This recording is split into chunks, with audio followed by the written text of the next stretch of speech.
मेरा मुर्दा खाना है, फ्री मुर्दा खाना है, हर मैयत का अलग बॉक्स है, उसमें लॉक लगा हुआ है।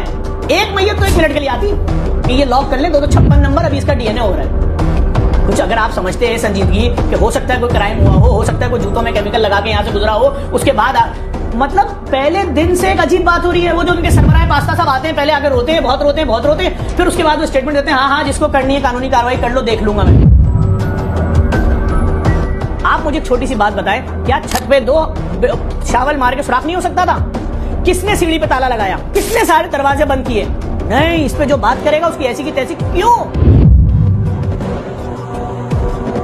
क्योंकि कराची है। मैं जिसके पास जा रहा हूं, जिस फैमिली में जा रहा हूं, एक ही बात कर रहे हैं, आर्मी चीफ बचा लो हमें, कराची बचा लो, कराची बचा लो, कराची बचा लो। शहरी लोग इतने बेबस हो गए शहर के।